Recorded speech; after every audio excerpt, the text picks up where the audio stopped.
বাংলা সাহিত্যের রোমাঞ্চকর কিছু গল্প দিয়ে সাজানো আমাদের এই বিশেষ নিবেদন সানডে সাসপেন্স। আজ আপনার জন্য তারাদাস বন্দ্যোপাধ্যায়ের লেখা তারানাথ তান্ত্রিকের গল্প। তারাদাস বন্দ্যোপাধ্যায় প্রখ্যাত কথাসাহিত্যিক বিভূতিভূষণ বন্দ্যোপাধ্যায়ের একমাত্র পুত্র। জন্ম ব্যারাকপুরে 1947 সালের 15ই অক্টোবর, মৃত্যু 2000 সালের 18ই জুলাই। বাবার মতোই করেছেন শিক্ষকতা। রাজ্যের তথ্য ও সংস্কৃতি বিভাগের ডেপুটি ডিরেক্টর ছিলেন। তাঁর লেখা উল্লেখযোগ্য গ্রন্থ কাজল এবং কাজলের পরের পর্ব তৃতীয় পুরুষ। আমাদের আজকের গল্পটির সঙ্গে আপনি বিভিন্ন হরর জনরার ওয়েব সিরিজের মিল পেতে পারেন। এই মিল নিছকই কাকতালীয়।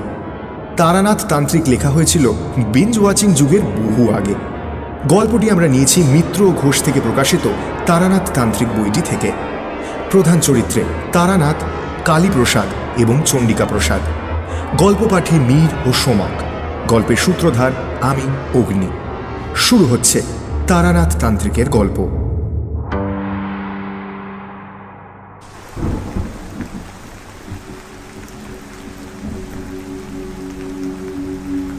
তারানাথ ভালো গল্প বলতে পারলেও খুব মিশুক লোক ছিল না।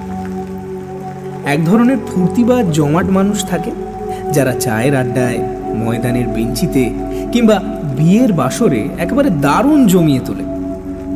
তারানাথ ঠিক তার উল্টো। লোক দেখলে সে গুটিয়ে যায়। বিশেষ করে নিজের কথা সে কিছুতেই বলতে চায় না। কিন্তু আমাদের সহানুভূতির ছোঁয়ায় তারানাথের বদ্ধ মনের দরজা অনেকখানি খুলে গিয়েছিল। অবশ্য সেটা কেবল আমাদের কাছেই। ইদানিং হাত দেখানো বা কোষ্ঠী বিচারের খদ্দের প্রায় নেই বললেই চলে। বন্ধুও কেউ নেই। সারাদিন একাকিত্ব ভোগ করার পর মাঝে মাঝে বিকেলের দিকে আমরা হাজির হলে তারানাথের মুখ উজ্জ্বল হয়ে উঠত। মানুষটা গল্পের খনি। আমরা নানাভাবে খুঁচিয়ে তার কাছে গল্প আদায় করতাম। তার মতের বিরোধিতা করলে তারানাথ রেগে যেত। আমি আর কিশোরী গল্পের লোভে হঠাৎ কথার মাঝখানে হো হো করে হেসে উঠে বলতাম, বাবা তা কখনো হয়? তারানাথ চটে গিয়ে বলতো, হয় না, এই শোনো তবে। একটা নতুন গল্প শুরু হয়ে যেত। সেদিন সকাল থেকেই টিপটিপ বৃষ্টি হচ্ছে। জামা কাপড়, রুমাল, এমনকি মনের ভেতরটা অবধি ভিজে স্যাঁতস্যাঁতে হয়ে রয়েছে। অন্যদিন অফিস ছুটির পর বলাইবাবু কিংবা হরিমিত্রের সঙ্গে মোড়ের দোকানে চা খেতে খেতে রাজনীতি, জিনিসপত্রের অগ্নিমূল্য অথবা বাঙালি কি ছিল আর কি হয়েছে এসব বিষয় গভীর আলোচনা করে আনন্দ পেয়ে থাকি। কিন্তু আজ আর সেসব ইচ্ছে করল না। অফিস থেকে বেরিয়ে তারানাথের বাড়ির দিকে হাঁটা শুরু করলাম।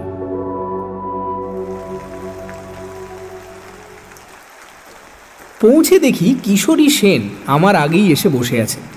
আমাকে দেখে বলল, এই যে এসো, তোমারই জন্য বসে আছি। কি করে জানলে আমি আসবো?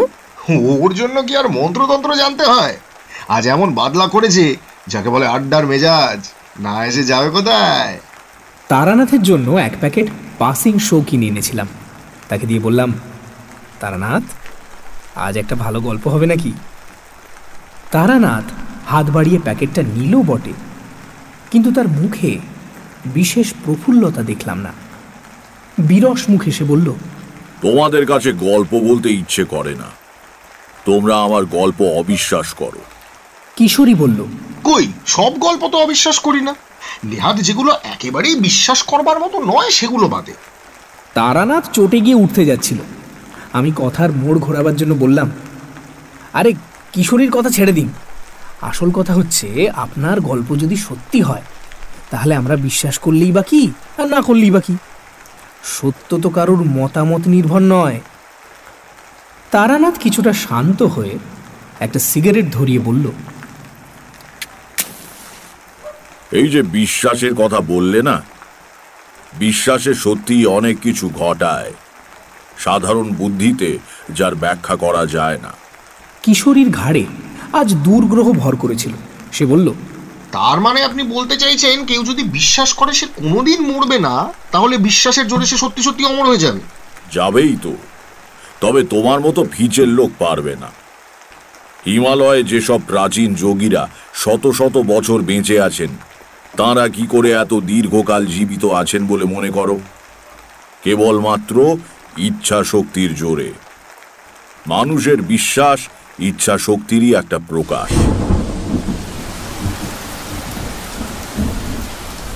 এমন সময় বাইরে আবার ঝমঝম করে বৃষ্টি নামল। আলো কমে গিয়ে কেমন অন্ধকার মতো হয়ে এলো ঘরের ভেতরে। বৃষ্টির বহর দেখে মনে হলো সহসা থামবার নয়। অবশ্য তাড়াতাড়ি মেসে ফিরেই বা কি লাভ? কিন্তু এখানে বসে থাকতে হলে তো গল্প চাই। বললাম, তা বেশ তো, বিশ্বাসের শক্তি সম্বন্ধে একটা ভালো গল্প হোক তবে। আমার কাছে কোনো গল্প নেই, সব সত্যি ঘটনা। কিশোরী আবার কি একটা বলতে যাচ্ছিল, তাকে থামিয়ে দিয়ে বললাম, এখন অন্তত ঘন্টা 2 আমরা আপনার অতিথি, বেরোবার উপায় নেই। আমাদের প্রার্থনা একটি গল্প, মানে সত্যি ঘটনা। সৎ গৃহস্বামী মাত্রই অতিথির প্রার্থনা পূরণ করে থাকে, আপনারও করা উচিত। তারানাথ একটু হাসল, চোখ বুজে কিছুক্ষণ ভেবে বোধহয় মনে মনে গল্পটা গুছিয়ে নিল। তারপর বলতে শুরু করলো। বছর 20 আগেকার কথা। এক শিষ্য বাড়ি থেকে সস্তয়ন করে ফিরছি। ট্রেন বদলাবার জন্য বসে আছি রানাঘাট স্টেশনে। ট্রেনের তখনও প্রায় ঘন্টাখানেক দেরি। কি করা যায়? একটা বেঞ্চিতে বসে আপন মনে সিগারেট খেয়ে সময় কাটাতে লাগলাম। দক্ষিণা এবং পুজো বাবদ পাওয়া জিনিসপত্র পোঁটলা করে পায়ের কাছে রাখা। এমন সময় একজন মধ্যবয়সী লোক এসে আমার কাছে দাঁড়িয়ে বলল, একটু আগুনটা দেবেন তো ভাই। বিশেষ খেয়াল না করেই পকেট থেকে দেশলাই বের করে তার হাতে দিলাম। প্রথম কাঠিটা নষ্ট করে দ্বিতীয় কাঠি দিয়ে লোকটা বিড়ি ধরিয়ে আমাকে দেশলাই ফেরত দিল। তখনও আমি তার দিকে তাকাইনি। দেশলাই পকেটে পুরে কি জানি কেন হঠাৎ লোকটার দিকে একবার চাইলাম। সে তখন পেছন ফিরে প্ল্যাটফর্মের অন্য দিকে চলে যাচ্ছে। তাকিয়েই চমকে উঠলাম। তোমরা তো জানো আমার কতগুলো বিশেষ ক্ষমতা আছে, যা দিয়ে আমি মানুষের আশু বিপদ বা ভাগ্য পরিবর্তনের কথা টের পাই।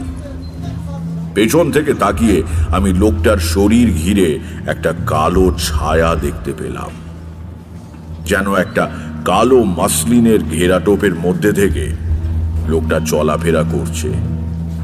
বুঝলাম মানুষটা ভয়ানক বিপদগ্রস্ত। পায়ের কাছ থেকে পোঁটলাটা হাতে নিয়ে আমি দ্রুত পায়ে তার পেছনে এগিয়ে গেলাম। প্ল্যাটফর্মের একটা অপেক্ষাকৃত নির্জন জায়গায় দাঁড়িয়ে লোকটি অন্যমনস্কভাবে লাইনের ওপারে তাকিয়েছিল। আস্তে করে ডাকলাম, শুনছেন ভাই? ভদ্রলোক ভয়ানক চমকে উঠে আমার দিকে তাকালেন। দেখলাম বছর 40 বয়সের একজন মানুষ। উদ্বেগে ও চিন্তায় মুখটা শুকিয়ে গেছে। গালে 5-6 দিনের না কামানো খোঁচা খোঁচা দাড়ি, শার্টের একটা বোতাম ভুল করে লাগানো। ভদ্রলোক বিস্মিত গলায় বললেন, আমাকে কিছু বলছেন কি? একটু বিপদে পড়লাম। কেন ডেকেছি তা ভদ্রলোককে কিভাবে বলা যায়? একজনকে তো আর হঠাৎ বলা যায় না, ও মশাই আপনার খুব বিপদ, কারণ আপনার চারদিকে একটা কালো ছায়া দেখা যাচ্ছে। সময় নেবার জন্য বললাম, আপনার সঙ্গে কয়েকটা কথা ছিল, একটু এদিকে আসবেন? কিন্তু আপনাকে তো ঠিক না, আপনি আমাকে চেনেন না। আসুন, ওই চায়ের দোকানটায় এক ভাঁড় চা খেতে খেতে গুছিয়ে বলছি। আসলে আমি যা বলতে চাই এক কথায় বলা সম্ভব নয়। যে কোনো কারণেই হোক এই সময় চায়ের স্টলে বিশেষ ভিড় ছিল না। ভদ্রলোককে একটা বেঞ্চিতে বসিয়ে 2 কাপ চায়ের অর্ডার দিলাম। ভদ্রলোক উসখুস করছিলেন, বললেন, কই কি বলবেন বলছিলেন, কি ব্যাপার বলুন তো? কোনো ভূমিকা না করেই বললাম, আমি একটু আধটু জ্যোতিষ ইত্যাদি চর্চা করি। আপনি যখন আমার কাছে দেশলাই চাইলেন, আমার হঠাৎ কেন যেন মনে হলো আপনার খুব বিপদ। সত্যি কি তাই? আমাকে খুলে বললে আমি হয়তো আপনার কাজে লাগতে পারি। আমার বিশেষ ক্ষমতার কথাটা আর বললাম না। প্রথমেই সে কথা বললে আমাকে হয় পাগল নয়তো ঠগ মনে করবে। ভদ্রলোক একটু সন্দিগ্ধ চোখে আমার দিকে তাকিয়ে আছেন। এবার ভালো করে দেখে বুঝলাম মানুষটা বেশ বুদ্ধিমান, কিন্তু সাম্প্রতিক দুঃসময় এবং উদ্বেগ তার মুখের স্বাভাবিক ঔজ্জ্বল্যের ওপর ছায়া ফেলেছে। আজকাল সময় খারাপ, নানা রকম ধান্দাবাজ লোক চারদিকে ঘুরছে। এমন অবস্থায় আমাকে হঠাৎ বিশ্বাস করতে না পারাই সম্ভব। কিন্তু মনের যে জোর থাকলে লোকে কোনো কিছুকে দৃঢ়ভাবে অস্বীকার করতে পারে, বর্তমানে সে মনের জোর তার নেই। অসহায়ভাবে ভদ্রলোক আমার দিকে চেয়ে বসে রইলেন। হেসে বললাম, ভয় নেই, আমি ঠকজোচ্চোর নই। আমার একটা বিশেষ ধরনের ক্ষমতা আছে, তা দিয়ে আমি অনেক কিছু আগে থেকে বুঝতে পারি। আমার গুরুর আদেশ ছিল কারো বিপদ বুঝতে পারলে এগিয়ে গিয়ে সাহায্য করা। তাই আপনাকে দেখে। কি ধরনের বিশেষ ক্ষমতা? এই যেমন ধরুন, আপনাকে দেখে বুঝতে পারছি আপনার জন্ম চৈত্র মাসে 7 থেকে 10 তারিখের মধ্যে। আপনার নামের আদ্যক্ষর ক। গত 3-4 দিনের মধ্যে আপনি বেশ বড় রকমের একটা অগ্নি ভয় থেকে রক্ষা পেয়েছেন। আর আর আর কি বলবো? বলুন। গত বছর আপনার কর্মস্থলে আপনাকে নিয়ে যে গোলমাল হয়েছিল, তাতে বিচারে আপনি রেহাই পেয়ে গেলেও দোষটা কিন্তু আপনারই ছিল। ভদ্রলোক মাথা নিচু করে শুনছিলেন। মুখ তুললে দেখলাম তার চোখে জল। আস্তে আস্তে বললেন, আগে হ্যাঁ, দোষ আমারই ছিল। কেউ জানে না সে কথা, আমার স্ত্রীও না। কিন্তু কিন্তু বিশ্বাস করুন, নিতান্ত বাধ্য হই আমি। 3000 টাকা, ঠিক তো? আগে হ্যাঁ, আপনি সবই জানতে পেরেছেন দেখছি। আপনার ক্ষমতায় আর আমি অবিশ্বাস করছি না। স্ত্রীর অসুখে বাধ্য হয়ে তাকে বাঁচাবার জন্য টাকাটা নিতে হয়েছিল। ভেবেছিলাম কেউ টের পাওয়ার আগেই দেশের জমি জমা বিক্রি করে আবার পুড়িয়ে দেব। কিন্তু তার আগেই অডিট বসলো, ঘাটতি ধরা পড়ে গেল। আমি বহু পুরনো বিশ্বস্ত কর্মচারী, আমাকে কেউ সন্দেহ করল না। অন্য কারো ঘাড়ে দোষ পড়লে হয়তো আমি এগিয়ে গিয়ে অপরাধ স্বীকার করতাম, কিন্তু তাও হলো না। যথেষ্ট প্রমাণের অভাবে টাকাটা বাজে খরচের খাতে লিখে রাখা হলো। তারপর ভদ্রলোক আমার দিকে পূর্ণ দৃষ্টিতে তাকিয়ে বললেন, আপনার কাছে সব স্বীকার করে যেন বাঁচলাম। এতদিন মনে পাপবোধ পুষে রাখা, সে যে কি কষ্ট, কি কষ্ট। ধুতির খুঁটে মুখ মুছে আবার বললেন, হ্যাঁ, গত পরশুদিন আগুনের হাত থেকে বেঁচেছি বটে। আমার স্ত্রী পুত্র বর্তমানে দেশের বাড়িতে রয়েছে, যেখানে আমি এখন যাচ্ছি। নিজে রান্না করে খাওয়ার অভ্যেস নেই, বুঝলেন। হোটেলে খেলে আমার শরীর খারাপ হয়, তাই যা হোক দুটো ভাতে ভাত ফুটিয়ে নেব বলে স্টোভ জেলে চাল বের করতে পেছন ফিরেছি, আর মশাই ধুতিতে লেগে গিয়েছে আগুন। কি ভাগ্য, সে সময় আমার এক বন্ধু এসে হাজির আড্ডা দিতে। সে বিছানার মোটা চাদর চেপে ধরে আগুন নেভায়।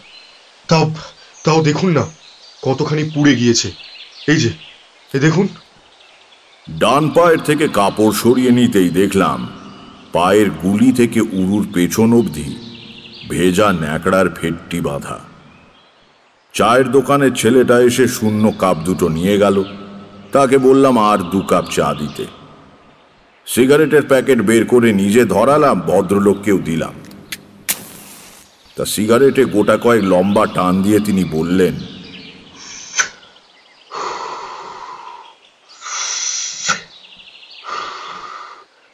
আমার নাম কালীপ্রসাদ মিত্র। খুলনার বিখ্যাত মিত্রদের কথা হয়তো শুনে থাকবেন, আমরা তাদেরই বংশধর। অবশ্য 50-60 বছর হলো খুলনার সঙ্গে আমাদের আর কোনো যোগাযোগ নেই। ঠাকুরদা কর্ম উপলক্ষে এদিকে চলে আসেন, সেই থেকেই আর কখনো দেশে ফিরে যাওয়া হয়নি। আবার চা এলো। গরম চায় চুমুক দিয়ে কালীপ্রসাদ বললেন, নদিয়া জেলার উত্তর প্রান্তে কিছু ভূসম্পত্তি কিনে ঠাকুরদা বসবাস শুরু করেন। ব্যবসা করতেন কলকাতায়, মাঝে মাঝে গ্রামে এসে থাকতেন। তিনি ছাড়া বাড়ির লোকজন গ্রামেই থাকত। বন্দরে যেসব জাহাজ এসে ভেড়ে তাতে কাঁচা আনাজ যোগান দেওয়ার ব্যবসা করতেন ঠাকুরদা। বিলক্ষণ 2 পয়সা করেছিলেন, কিন্তু বহু প্রতিদ্বন্দ্বী জোটায় তার জীবদ্দশাতেই সে ব্যবসা নষ্ট হয়ে যায়। চেনাশুনো কাকে যেন ধরে বাবাকে এক সাহেবী ফার্মে চাকরিতে ঢুকিয়ে দেন। বাবা অবসর গ্রহণ করার পর সেই চাকরি আমি পেয়েছি। কতদিন হলো বাবা রিটায়ার করেছেন? তা বছর 20 তো বটেই। বাবার বয়স এখন প্রায় 80, কিন্তু বেশ ভালো স্বাস্থ্য, অসুখ বিসুখ কিছুই নেই, কেবল চোখে একটু কম দেখেন। যা হোক, যা বলছিলেন বলে যান। জ্ঞাতিদের শত্রুতায় ঠাকুরদাকে খুলনা ছেড়ে আসতে হয়েছিল।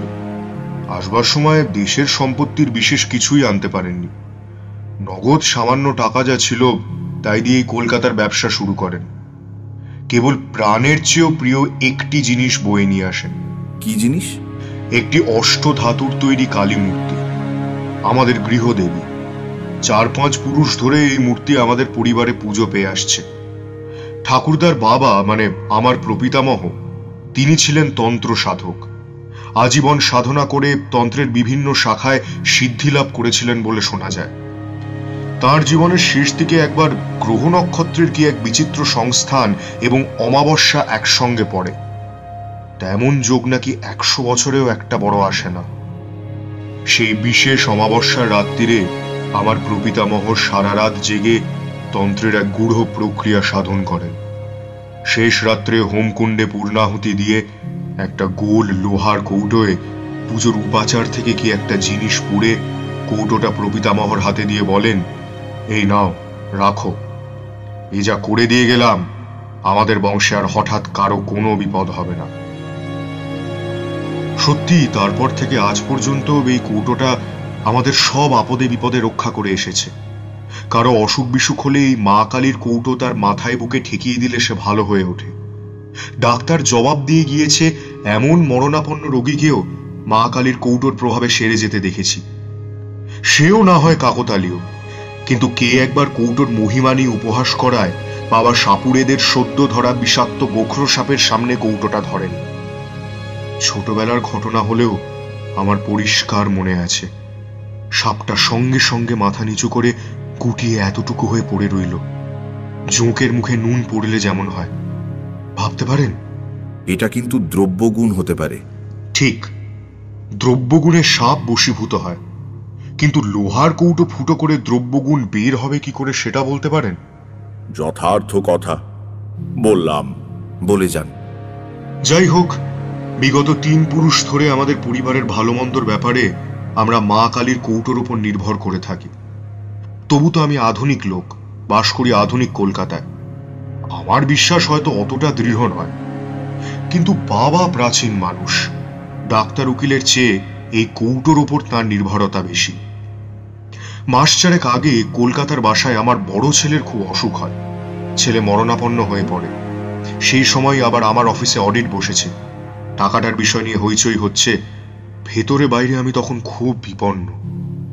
টাকার ব্যাপার বাবা জানতেন না, কিন্তু নাতির অসুখের খবর পেয়ে আমার এক খুড়তুতো ভাইয়ের হাত দিয়ে মা কালীর কৌটোটা কলকাতায় আমার কাছে পাঠিয়ে দেন।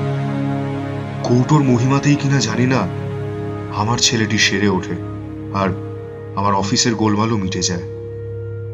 একটু থেমে কালীপ্রসাদ বললেন, কিছু মনে করবেন না, আমাকে আরেকটা সিগারেট দেবেন? সিগারেট ধরিয়ে ঘন ঘন টান দিয়ে প্রায় অর্ধেক করে আনবার পর কালীপ্রসাদ আবার বলতে শুরু করলেন,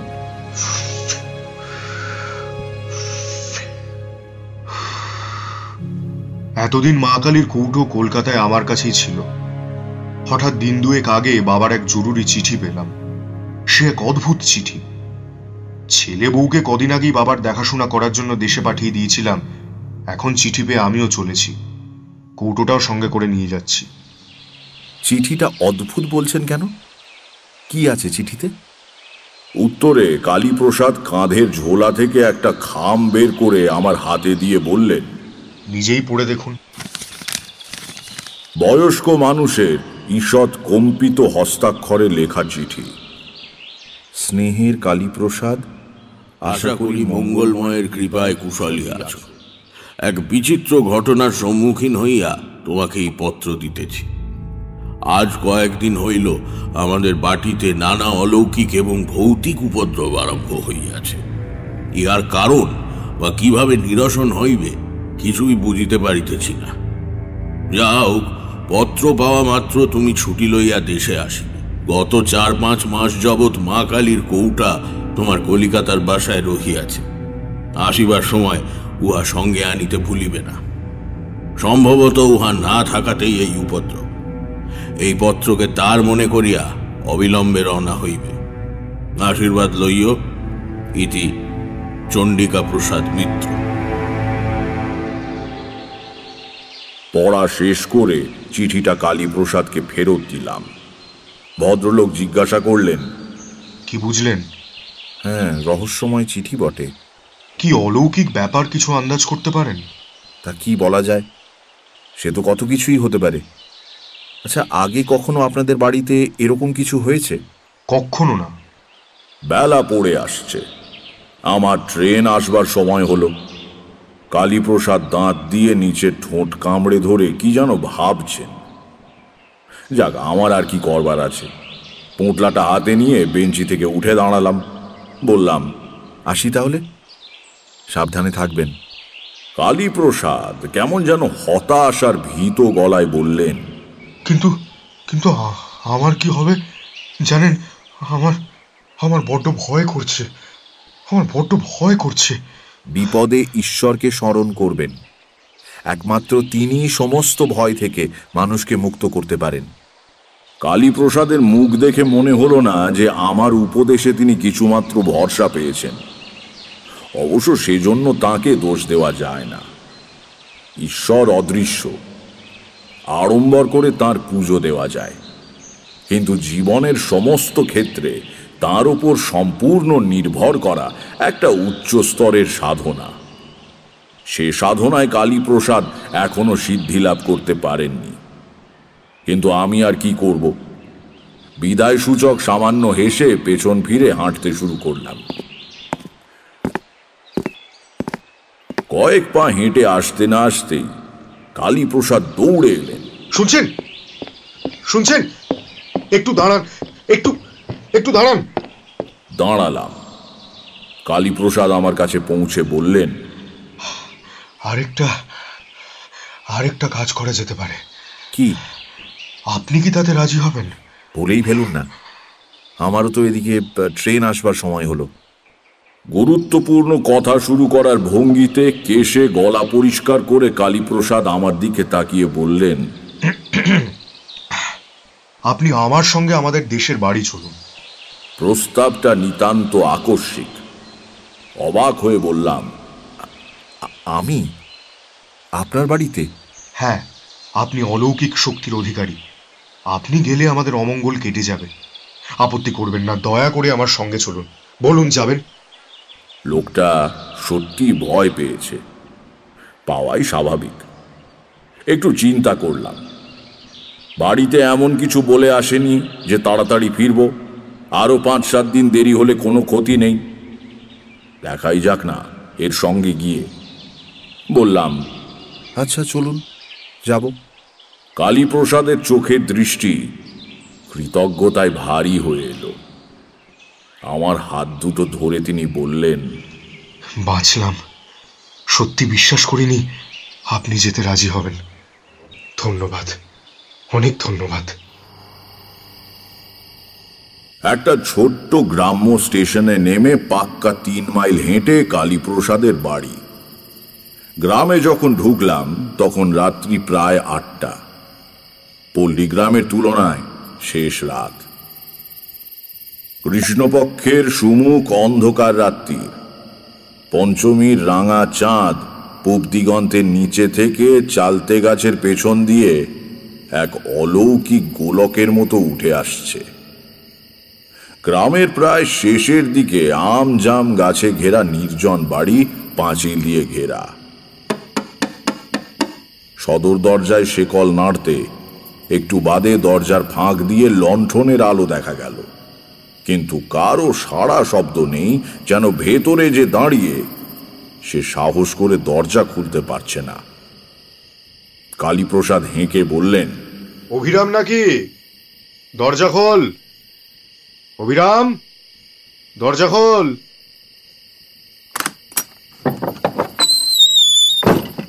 ব্যস্ত হয়ে যে লোকটি দরজা খুলে দিল তার বয়স 60 ছাড়িয়েছে। মাথায় কাঁচা পাকা চুল, পরনে খাটো ধুতি, খালি গা। তার সরল মুখে বিশ্বস্ততার ছাপ। কালীপ্রসাদ বললেন, ঠাকুরমশাই, এ হচ্ছে অভিরাম, পুরনো লোক, আমাকে কোলে করে মানুষ করেছে ছোটবেলায়। কিরে, দরজা খুলছিলি না কেন? অভিরামের সরল মুখে ভয়ের স্পষ্ট চিহ্ন ফুটে উঠল। সে বলল, বাবু, বাড়িতে যা কাণ্ড, দরজা হঠাৎ খুলতে সাহস হয় না বাবু। সে কি রে, কেন, কি হচ্ছে বাড়িতে? এর উত্তর অভিরামের দিতে হলো না। আমাদের পেছনে আমবাগানে অন্ধকারের মধ্যে গাছের পাতার সরসর শব্দ উঠল, যেন গাছের একটা ডাল ধরে কেউ খুব জোরে ঝাঁকাচ্ছে। আমরা দুজন অবাক হয়ে সেদিকে ফিরে তাকাতেই অভিরাম বলল, বাবু, ওই দেখেছেন তো, ওই আবার শুরু হলো নানান উপদ্রব। সত্যি তো, কিসে নাড়াচ্ছে অত মোটা ডালটাকে? মানুষের পক্ষে তো সম্ভব নয়। তাহলে সাই করে কি একটা জিনিস গাছের ওপর থেকে আমাদের দিকে ছুটে এলো। সহজাত সংস্কারের বশে কালীপ্রসাদ কোমর থেকে শরীর সামনের দিকে ঝুঁকিয়ে ফেলেছিলেন। জিনিসটা ঠক করে পাঁচিলে লেগে মাটিতে পড়ে গেল। নইলে এই আঘাতেই কালীপ্রসাদের পঞ্চত্ব প্রাপ্তি ঘটত। লণ্ঠনের ম্লান ঘোলাটে আলোয় দেখলাম মাটিতে পড়ে আছে একটা 10 ওজনের পাথরের টুকরো। বললাম, আপনারা দুজনে ভেতরে চলে যান। বাড়িতে টর্চ আছে? আগে না। কেন? আমি একবার ওই গাছটার কাছে যাব। দাও হে অভিরাম, তোমার লণ্ঠনটাই দাও। কালীপ্রসাদ বিচলিত হয়ে বললেন, না না, একা যাবেন না। দেখলেন তো আপনি কি করছেন। কি? আমার কিছু হবে না, আপনি ভেতরে যান। আমি জানতাম মধুসুন্দরী দেবীর কৃপায় কোনো নিম্ন শ্রেণীর প্রেত আমার কোনো ক্ষতি করতে পারবে না। পাথরটা কালীপ্রসাদকে লক্ষ্য করেই নিক্ষিপ্ত হয়েছিল, আমাকে নয়। লণ্ঠন হাতে বাগানের মধ্যে গিয়ে দাঁড়ালাম। চারদিক নিঝুম, কোথাও গাছের একটি পাতা অবধি নড়ছে না। মনে হলো সামনের মোটা গুঁড়িওয়ালা আম গাছটার ওপর থেকেই পাথরটা ছুটে গিয়েছিল। লণ্ঠনটা তুলে ধরে ওপর দিকে দেখবার চেষ্টা করলাম, কিন্তু কিছু দেখা গেল না। কিন্তু আমার মনের মধ্যে একটা আশ্চর্য অনুভূতি হলো।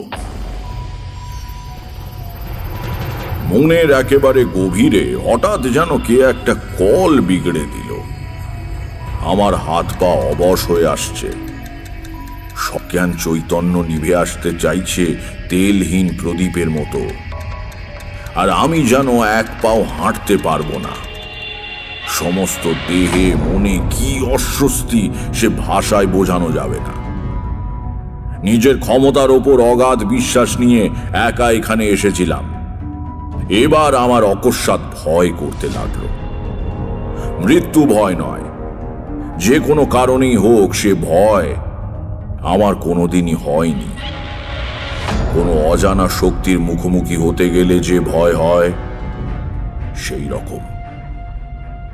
বিশ্রী একটা গন্ধে ভরে গিয়েছে চারদিক।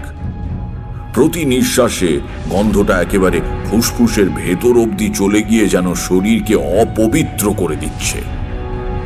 মনকে স্থির করে আমি মধুসুন্দরী দেবীর ধ্যান মন্ত্র আবৃত্তি করতে লাগলাম।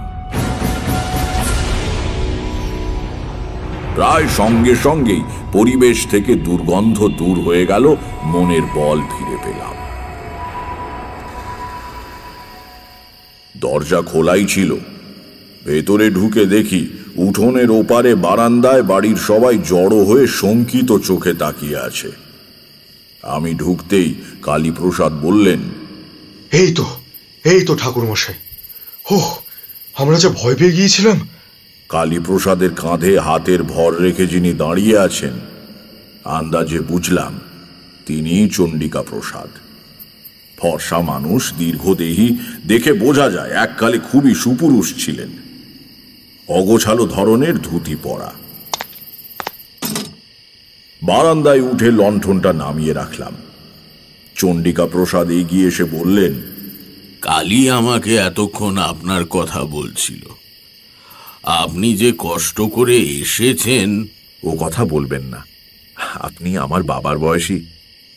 চণ্ডিকা প্রসাদ আমার হাত দুটো ধরে বললেন, তাতে কি, আপনি বর্ণশ্রেষ্ঠ সাধক মানুষ। আপনি এসেছেন, এবার আমার বাড়ির অমঙ্গল কেটে যাবে। কঠিন রোগীর বাড়ি বিলেত ফেরত ডাক্তার গেলে বাড়ির লোকে যেমন বলে। আমার যা সাধ্য আমি করব মিত্রমশাই, নইলে আমি আসতাম না। আমাদের বাড়িতে কেন এমন হচ্ছে কিছু বুঝতে পারছেন ঠাকুর মশাই? কিছু কিছু বুঝতে পেরেছি বই কি। পিতা পুত্র দুজনেই বলে উঠলেন। কি বুঝেছেন? কি বুঝছেন? এখন না, আগে আপনাদের কথা শুনেনি, তারপর বলবো। চণ্ডিকা প্রসাদ ব্যস্ত হয়ে বললেন, হ্যাঁ চলুন, হাত মুখ ধুয়ে বসে সব শুনবেন। ও অভিরাম, ঠাকুর মশাইকে জল দে। দক্ষিণ দিকে বড় বড় জানলাওয়ালা একটা ঘরে আমার থাকবার ব্যবস্থা হয়েছিল। একটু সুস্থ হয়ে সেখানে বসে চণ্ডিকা প্রসাদের বিবরণ শুনলাম। চণ্ডিকা প্রসাদ বললেন, আমার জীবনে কখনো এমন অভিজ্ঞতা হয়নি ঠাকুর মশাই। দিন 15-20 আগে এক রাত্রিরে শুরু। খেতে বসেছি সবে, রাত 10টা কি 10:30 হবে। হঠাৎ বাইরে শোঁ শোঁ আওয়াজ করে একটা ঘূর্ণি হাওয়া মতো উঠল। আমরা অবাক। ঝড় বৃষ্টির সময় নয়, আকাশে মেঘ নেই, এমন বাতাস উঠল কোত্থেকে। সেই বাতাসের দাপটেই রাজ্যের ধুলোবালি এসে আমার ভাতে পড়ল। মনটা যেন কেমন হয়ে গেল। আমরা সেকেলে মানুষ, লক্ষণ অলক্ষণ মানি, আর না খেয়ে উঠে পড়লাম। সারা রাত ভালো ঘুম হলো না। বিছানায় এপাশ করতে করতে রাত শেষ হয়ে গেল। সকালে উঠে গাড়ু হাতে বাগানে যাচ্ছি, দেখি সদর দরজার কাছে দুটো মরা পাখি পড়ে আছে। প্রথমে ভাবলাম গত রাত্রিতে যে বাতাস উঠেছিল তারই ঝাপটায় বোধহয় মারা পড়েছে। ভালো করে লক্ষ্য করে দেখি তা নয়, কে যেন পাখি দুটোর ঘাড় মুচড়ে ঘুরিয়ে দিয়েছে। ঝড়ে তেমন হতে পারে না। বাড়ির সবাই দেখলে ভয় পাবে বলে হাতে করে মরা পাখি দুটোকে ঝুলিয়ে নিয়ে গিয়ে দূরে ফেলে দিলাম। একটু দম নিয়ে চণ্ডিকা প্রসাদ বললেন, এই হলো শুরু।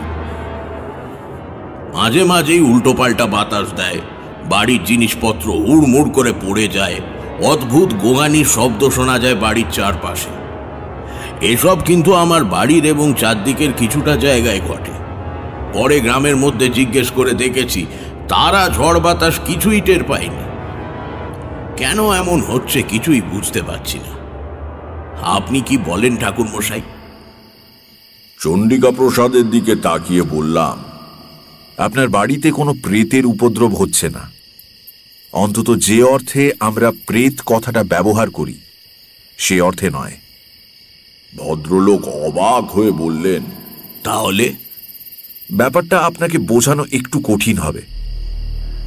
আমাদের এই মানুষের জগতের মতোই আরো বহু জীব লোক আমাদের চারদিকে সর্বদাই বর্তমান। তারা ঠিক ভূত বা প্রেত নয়, তারাও এক ধরনের জীব, হয়তো মানুষের চেয়ে অন্যরকম।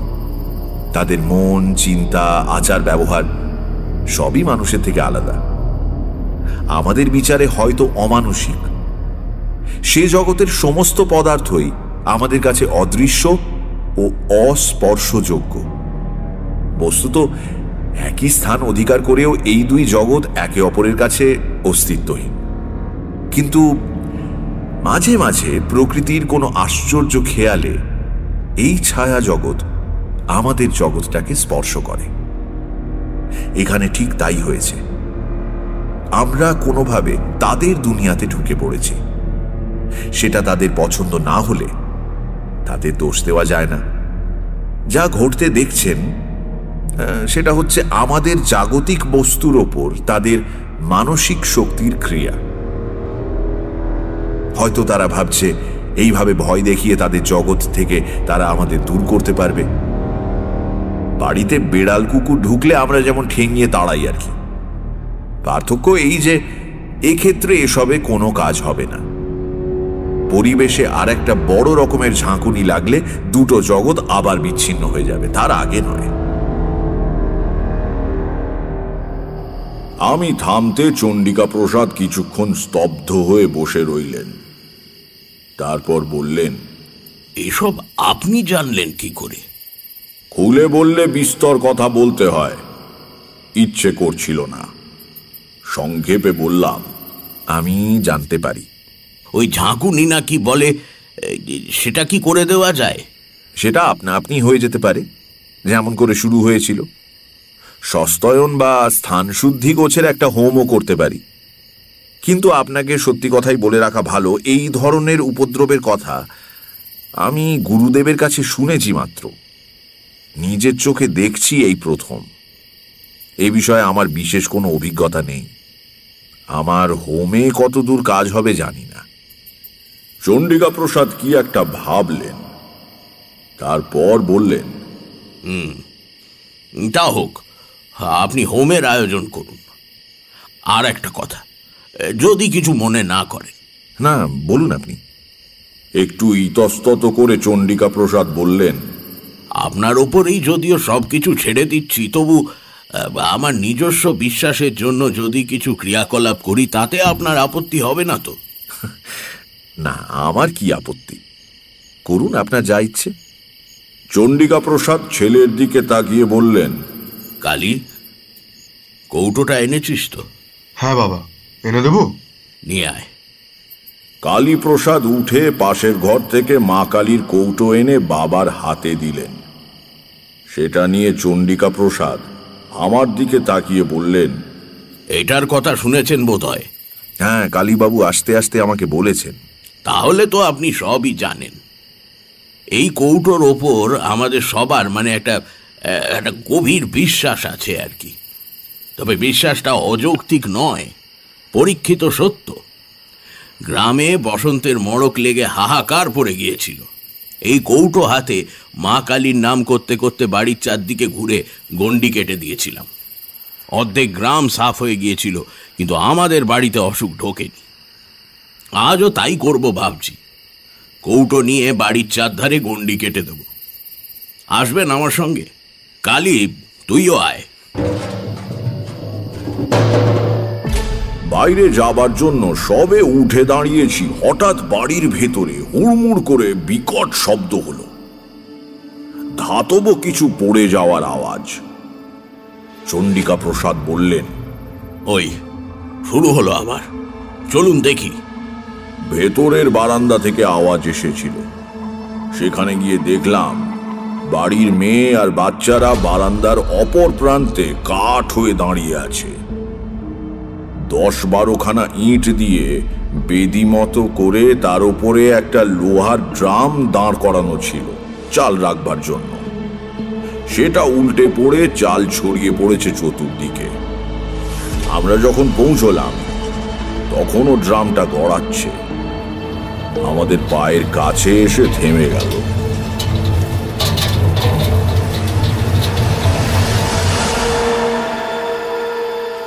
আমার নাকে ভেসে এলো সেই বিশ্রী গন্ধটা, ওই বাইরের বাগানে যেটা পেয়েছিলাম। চণ্ডিকা প্রসাদ হতভম্ব হয়ে দাঁড়িয়েছিলেন। তাকে বললাম, যা করবার করে ফেলুন, আর রাত করবেন না। সদর দরজা দিয়ে আমরা বাইরে এলাম, সঙ্গে কালীপ্রসাদ আর লণ্ঠন নিয়ে অভিরাম। চাঁদ ঢাকা পড়েছে গাছের পাতার আড়ালে। মাটিতে ম্লান জ্যোৎস্না আর ছায়ার খেলা। ঝোপে ঝাড়ে জোনাকি জ্বলছে, বাতাস নেই কোনো দিকে, কেমন একটা থমথমে আবহাওয়া। কালীপ্রসাদের হাতে একটা মোটা লাঠি, যদিও বুঝতে পারলাম না অতি প্রাকৃত কোনো বিপদ এলে লাঠি দিয়ে কি করে ঠেকানো সম্ভব। চণ্ডিকা প্রসাদের হাতে মা কালীর কৌটো, মুখে বিড়বিড় করে কি মন্ত্র পড়তে পড়তে চলেছেন। ক্রমে আমরা বাড়ির পেছন দিকে এসে হাজির হলাম। এদিকটায় জঙ্গল খুব বেশি, আশ শেওড়া আর কুঁচ কাঁটার ঝোপে ভর্তি। সাবধানে কাপড় বাঁচিয়ে চলেছি, আর কয়েক পা হাঁটলেই আমরা একটা বাঁক ফিরে বাড়ির পূব দিকের সীমানায় পৌঁছবো। সেখানে ঝোপঝাড় অপেক্ষাকৃত কম। এমন সময় আমার মনের ভেতর সেই পরিচিত বিপদের ঘণ্টাটা বেজে উঠল। আমি বুঝতে পারলাম এক্ষুনি একটা কিছু ঘটবে। প্রায় সঙ্গে সঙ্গে ডান দিকের একটা ঘন ঝোপের মধ্যে খড়খড় করে কি নড়ল। আমরা সবাই থমকে দাঁড়িয়ে সেদিকে তাকালাম। কালীপ্রসাদ দুই হাতে লাঠি বাগিয়ে ধরেছেন। অভিরাম লণ্ঠন মাটিতে নামিয়ে রেখে নিঃশব্দে তার হাত থেকে লাঠিটা নিল। পর মুহূর্তে ঝোপের মধ্যে থেকে কালো মতো বেশ বড় সড়ো কুকুরের আকারের কি একটা জীব বেরিয়ে এসে ক্রুদ্ধ গর্জন করে চণ্ডিকা প্রসাদের দিকে ছুটে গেল। বাবা! কালীপ্রসাদ ভয়ে চিৎকার করে উঠলেন। আমি বলে উঠলাম, সামলে দাঁড়ান, একটু এত বিচলিত হবেন না। জন্তুটা চণ্ডিকা প্রসাদের পায়ে দাঁত কষিয়ে দিতে গেল। অস্ফুট আর্তনাদ করে সরে গেলেন তিনি। প্রায় সঙ্গে সঙ্গেই অভিরাম সবলে লাঠি দিয়ে আঘাত করল প্রাণীটার মাথায়। শূন্য মাটির হাঁড়ি ফেটে যাওয়ার মতো ফটাস করে শব্দ হলো। নিঃশব্দে জন্তুটা কাত হয়ে পড়ে গেল এক পাশে। বলতে এত সময় লাগলেও ঘটতে লেগেছিল কয়েক মুহূর্ত মাত্র। কালীপ্রসাদ লণ্ঠন নিয়ে ঝুঁকে পড়ে বললেন, এটা তো একটা শিয়াল। মরা জ্যোৎস্না আর লণ্ঠনের আলো মিলিয়ে কেমন একটা আলো আঁধারি মতো হয়েছে। তবু ভালো করে তাকিয়ে মনে হলো শেয়ালই বটে। অভিরাম বলল, অদ্ভুত ব্যাপার বাবু, শেয়ালে কখনো তাড়া করে কামড়াতে আসে এ আমি শুনিনি। ঠিক, শেয়াল তো ভীতু জন্তু, মানুষ দেখলে পালিয়ে যায়। এটা তাড়া করে এলো কেন? চণ্ডিকা প্রসাদ বোধহয় নিজেকে সান্ত্বনা দেবার জন্য বললেন, পাগলা শেয়াল হবে, নইলে কি আর। যা হোক, চল, অন্ধকারে দাঁড়িয়ে থাকা উচিত নয়।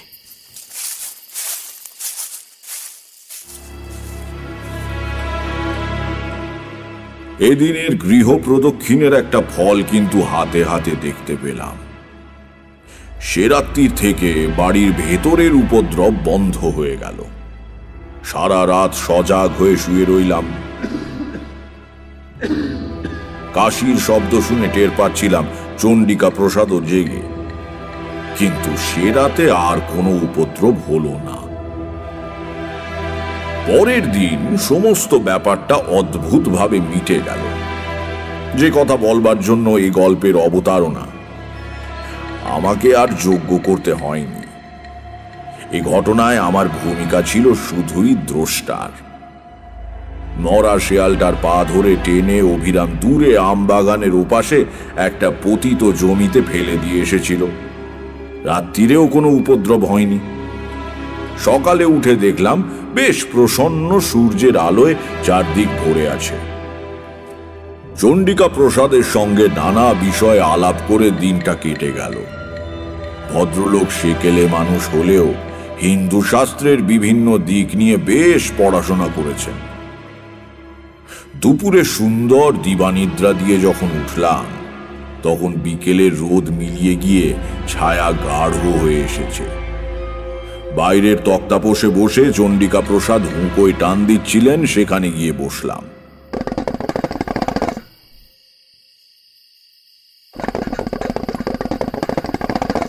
গাড়ু হাতে কালীপ্রসাদ উঠোন পেরিয়ে বাড়ির বাইরের বাগানের দিকে চলে গেলেন। চণ্ডিকা প্রসাদ ডেকে বললেন, কালী, চট করে সেরে আয় তো। একসঙ্গে বসে ঠাকুর মশাইয়ের যজ্ঞের ফর্দটা করে ফেলা দরকার। হ্যাঁ বাবা, আসছি আসছি বলে কালীপ্রসাদ বেরিয়ে গেলেন। সকালের আলোচনার ঘেই ধরে চণ্ডিকা প্রসাদ বললেন, হ্যাঁ, সকালে যে কথা হচ্ছিল, নিষ্ঠা এবং সদ্গুরুর প্রয়োজন তো আছে ঠিকই, কিন্তু মন্ত্রোচ্চারণের যথার্থতার উপরেই অনুষ্ঠানের সাফল্য নির্ভর করে। মন্ত্রের প্রত্যেক অক্ষরের একজন অধিষ্ঠাত্রী দেবী আছেন, সঠিক উচ্চারণ না হলে তাঁরা কুপিত হন।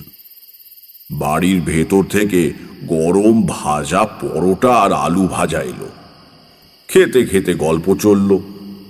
যখন সন্ধে উতরে অন্ধকার বেশ ঘন হয়ে উঠেছে, সে সময় অভিরাম এসে জিজ্ঞাসা করল, কর্তামশাই, ছোটবাবু কোথায়? মা ঠাকুরন ডাকছে। চণ্ডিকা প্রসাদ বললেন, কে? কালী তো? তাই তো, কালী ফেরেনি? সে কি? হঠাৎ আমারও খেয়াল হলো কালীপ্রসাদ বহুক্ষণ হলো বাগানে গিয়েছেন বটে। ছোট বড় কোনো প্রাকৃতিক আহ্বানে সাড়া দিতেই এতক্ষণ লাগতে পারে না।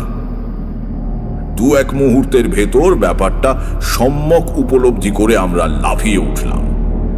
চণ্ডিকা প্রসাদ কেমন অবরুদ্ধ গলায় বললেন, অভিরাম, আলো আর লাঠি নিয়ে আয় তাড়াতাড়ি। বাড়ি থেকে বেরুচ্ছি, চণ্ডিকা প্রসাদ বাড়ির মধ্যে ঢুকে গেলেন। মিনিট খানেক বাদে বেরিয়ে এলে বুঝলাম আমার আন্দাজ ঠিকই ছিল। তার হাতে মা কালীর কৌটো। এইটে আনতেই তিনি ফিরে গিয়েছিলেন। আমবাগানে পা দিয়েই বুঝতে পারলাম এ বাড়ির ওপর থেকে দুর্ভাগ্যের কালো ছায়া একেবারে মিলিয়ে যায়নি। সমস্ত পরিবেশে ছেয়ে আছে একটা বিকট গন্ধ। গতকাল এসে যেটা পেয়েছিলাম, বিকেলবেলা মনের মধ্যে যে প্রসন্নতা জেগে উঠেছিল, তা কোথায় যেন বিলীন হয়ে গেল। লণ্ঠন হাতে অভিরাম আগে আগে চলেছে।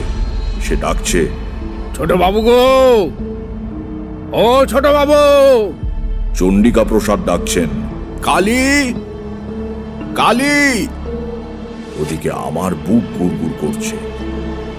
আজ সন্ধেটা ভালো নয়, ভালো নয়। একটা ঝোপের পেছনে উপুর হয়ে পড়ে থাকা কালীপ্রসাদকে অভিরামী আগে দেখতে পেল। ছোট বাবু, ছোট বাবু বলে চিৎকার করে উঠে সে ছুটে গিয়ে কালীপ্রসাদের দেহের পাশে হাঁটু গেড়ে বসে কেঁদে উঠল। ছোট বাবু। পর মুহূর্তেই আমরাও পৌঁছে গেলাম। আমি শক্ত করে চণ্ডিকা প্রসাদের হাত ধরে রেখেছি। বুঝতে পারছি তার সমস্ত শরীর ঠকঠক করে কাঁপছে। এই অবস্থায় সেটাই স্বাভাবিক। নিচু হয়ে কালীপ্রসাদের নাড়ি দেখলাম, বুকে হাত দিয়ে স্পন্দন বোঝার চেষ্টা করলাম। নাড়ি ঠিক আছে, তবে মৃদু। সোজা হয়ে দাঁড়িয়ে বললাম, ভয় নেই, ইনি অজ্ঞান হয়ে গিয়েছেন। অভিরাম, চলো ধরাধরি করে একে বাড়ি নিয়ে যাই। চলো চলো। আমরা অজ্ঞান কালীপ্রসাদের দেহ তোলবার জন্য নিচু হয়েছি। হঠাৎ ঠিক গতকালের মতো ঝোপের মধ্যে খসখস শব্দ হলো। যেন আমাদের দিকে আসছে, কিন্তু তার গতি কালকের চেয়ে ধীর। আমাদের ভয়চকিত দৃষ্টির সামনে ঝোপ ঠেলে বেরিয়ে এলো একটা শেয়াল। গতকাল যে শেয়ালটাকে অভিরাম মেরেছিল, সেই শেয়াল। প্রাণীটার মাথা দু ফাঁক হয়ে আছে, ঘিলু বেরিয়ে গড়াচ্ছে ডান চোখের ওপর দিয়ে, অন্য চোখে মৃত নিষ্প্রাণ দৃষ্টি। প্রকট দংস্ত্রার ফাঁক দিয়ে জিভের আধখানা বেরিয়ে রয়েছে। সে এক অনৈসর্গিক বিভৎস দৃশ্য। ধীর কিন্তু অমোঘ গতিতে শেয়ালটা আমাদের দিকে এগিয়ে আসতে লাগলো। কোনো দিকে কোনো শব্দ নেই। গাছের পাতায় বাতাসের সামান্যতম মর্মর নেই। সমস্ত জগৎটাই অন্ধকারে চাদরে ঢাকা পড়ে আড়াল হয়ে গিয়েছে চেতনার থেকে। থাকবার মধ্যে কেবল সামনে ওই সচল মৃতদেহটা। হঠাৎ অনুভব করলাম আমার পাশে চণ্ডিকা প্রসাদের নিঃশ্বাস দ্রুত হয়ে উঠেছে। তাকিয়ে দেখলাম তার বার্ধক্যে স্তিমিত চোখে কি এক আগুন জ্বলছে। মুখের ভঙ্গিতে ভয় নেই, আছে প্রবল ক্রোধ। তাড়াতাড়ি মা কালীর কৌটো হাতে নিয়ে সামনে ঝুঁকে পড়ে কৌটোটা বাড়িয়ে ধরে বললেন, থাম। সচল মৃতদেহ স্থানু হয়ে আবার সোজা হয়ে দাঁড়িয়ে কৌটো শুদ্ধ হাত মাথার ওপর তুলে চিৎকার করে চণ্ডিকা প্রসাদ বললেন, মা কালীর নামে বলছি, আমার বাড়ির সব বিপদ দূর হয়ে যাক। যদি সধর্ম নিষ্ঠার সঙ্গে পালন করে থাকি, যদি সৎ কায়স্থের সন্তান হই, যদি জীবনে কোনো পুণ্য সঞ্চয় করে থাকি, তার সবটুকুর জোরে আদেশ করছি, যে অপদেবতারা আমার বাড়িতে ভর করেছে তারা এই মুহূর্তে দূর হয়ে যাক। আমার হাতে পবিত্র নির্মাল্যের এই কৌটো রয়েছে, দেখি তাদের কত শক্তি। সাধ্য থাকে আমার ক্ষতি করো। মাথার ওপরে কৌটো তুলে ধরে তিনি বিভিন্ন দিকে ঘোরাতে লাগলেন। শিয়ালের মৃতদেহটা আস্তে আস্তে আবার কাত হয়ে পড়ে গেল। এবার সেটা সত্যি পড়েছে। তার সঙ্গে সঙ্গে একটা অদ্ভুত ব্যাপার হলো। এতক্ষণ বন ছিল নিস্পন্দ, নীরব। হঠাৎ কোথা থেকে ছুটে এলো ঝড়ের মতো বাতাস। সারা বাগান ঝোপঝাড় তোলপাড় করে কিছুক্ষণ সেই বাতাস বইল। অভিরাম বলে উঠল, ঠাকুরমশাই দেখুন, দেখুন ঠাকুরমশাই দেখুন। তার নির্দেশিত দিকে তাকিয়ে দেখলাম সেখানে গাছপালা একটু কম, পাতার ফাঁক দিয়ে রাত্রির আকাশ দেখা যায়। চাঁদ উঠতে আজ দেরি আছে, কিন্তু অস্পষ্ট তারার আলোয় অন্ধকার অনেকটা তরল। বাতাসের ঘূর্ণির সঙ্গে পাক খেয়ে একটা জমাট অন্ধকারের স্তম্ভ আকাশে অনেকখানি ঠেলে উঠেছে। অন্ধকারের উপাদানে তৈরি অমানসিক এক আকৃতি। পরিচিত কিছুর সঙ্গে তার কোনো মিল নেই। সমস্ত পরিবেশ থেকে, চণ্ডিকা প্রসাদের বাড়ির ওপর থেকে, আম বাগান থেকে বাতাসের সঙ্গে উঠে যাচ্ছে গুঁড়ো গুঁড়ো অন্ধকার। কিছুক্ষণের মধ্যেই অন্ধকারের কালো পিণ্ডটা অনেক ওপরে উঠে গিয়ে আবছা হয়ে মিলিয়ে গেল।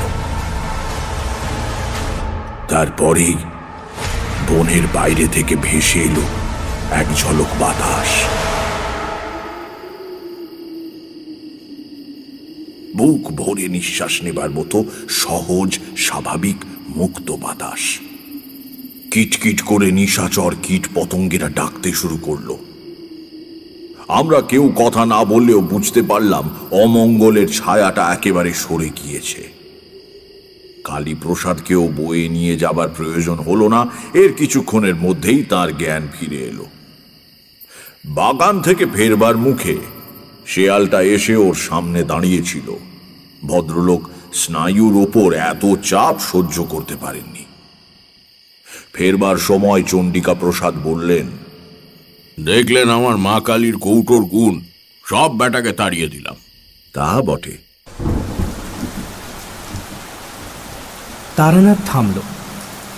কিশোরী বলল, কিন্তু এ তো মন্ত্রশক্তি বা দ্রব্যগুণের গল্প, এতে বিশ্বাসের শ্রেষ্ঠত্ব কি প্রমাণিত হয়? তারানাথ বলল, হয়। পরের দিন নির্জনে বসে কালীপ্রসাদের সঙ্গে গল্প করছিলাম। কালীপ্রসাদ বললেন, বাবা বিশ্বাসের জোরে আমাদের আপদ দূর করে দিলেন ঠাকুরমশাই। বললাম, কেন, মা কালীর কৌটোর গুণও আছে বলতে হবে। ম্লান হেসে কালীপ্রসাদ বললেন, দাঁড়ান, একটা জিনিস তাহলে আপনাকে দেখাই। একটু পরে হাতে করে মা কালীর কৌটোটা নিয়ে ঘরে ঢুকলেন ভদ্রলোক এবং আমার বিস্মিত দৃষ্টির সামনে ঢাকনাটা খুলে ফেললেন।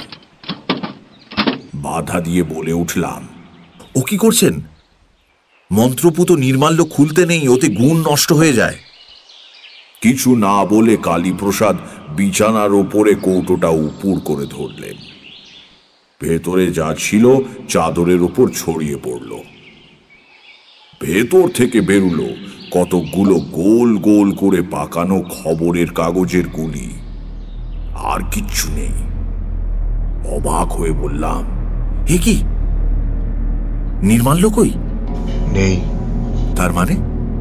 কালীপ্রসাদ মাথা নিচু করে বললেন, মানে আসল কৌটো অনেক দিন আগে হারিয়ে গিয়েছে, এটা নকল। ছেলের অসুখের সময় কলকাতা নিয়ে যাওয়ার পথেই কোথাও পড়ে যায়। বাবা শুনলে অনর্থ করবেন, এই ভয়ে শিশি বোতলওয়ালার কাছ থেকে 2 পয়সা দিয়ে এই কৌটোটা কিনি। বাবা আজকাল চোখে কম দেখেন, তাকে ঠকানো সহজ। কাজেই বুঝতেই পারছেন, যা হয়েছে তা বাবার বিশ্বাসের জোরেই হয়েছে। আর কেউ জানে এ কথা? শুধু আপনার বৌমা, মানে আমার স্ত্রী, অন্য কেউ না। বাবার বয়স হয়েছে, আর কদিনই বা বাঁচবেন বলুন? খামোখা তাকে দুঃখ দিয়ে লাভ আছে কি ঠাকুর মশাই? তারানাথ থামল। ঘরের মধ্যে স্তব্ধতা। বাইরেও বৃষ্টি ধরে এসেছে। একটা নিঃশ্বাস ফেলে কিশোরী বলল, গল্পটা বেশ। গল্প বানানোয় আপনার একটা স্বাভাবিক দক্ষতা আছে, এটা মানতেই হবে। সিগারেট ধরাতে গিয়ে তারানাথ জ্বলন্ত চোখে কিশোরীর দিকে তাকালো। আমি ব্যাকুল হয়ে উঠে দাঁড়িয়ে কিশোরীর হাত ধরে টানলাম। কিশোরী, কিশোরী, ওঠো ওঠো ওঠো, আবার বৃষ্টি এলে বাড়ি ফেরা মুশকিল হয়ে পড়বে, চলো ওঠো। হ্যাঁ চলো। শুনছিলেন তারানাথ তান্ত্রিকের গল্প, রচনা তারাদাস বন্দ্যোপাধ্যায়। গল্প পাঠে এবং তারানাথ তান্ত্রিকের ভূমিকায় মীর, আংশিক গল্প পাঠে ও অভিরামের চরিত্রে সমক, চণ্ডিকা প্রসাদের ভূমিকায় দীপ, কিশোরী, কালীপ্রসাদ এবং গল্পের সূত্রধার আমি অগ্নি। আবহ সঙ্গীত এবং স্পেশাল এফেক্টসে Richard, poster design team asterisk, পর্ব পরিচালনায় রিচার্ড এবং অগ্নি। মির্চির তরফ থেকে আন্তরিক ধন্যবাদ লেখকের স্ত্রী মিত্রা বন্দ্যোপাধ্যায়কে এই বিশেষ উদ্যোগে আমাদের পাশে থাকার জন্য। শেষ হল তারাদাস বন্দ্যোপাধ্যায়ের লেখা তারানাথ তান্ত্রিকের গল্প। আগামী সপ্তাহে আরও একটি রোমাঞ্চকর গল্প নিয়ে হাজির হবে সানডে সাসপেন্স।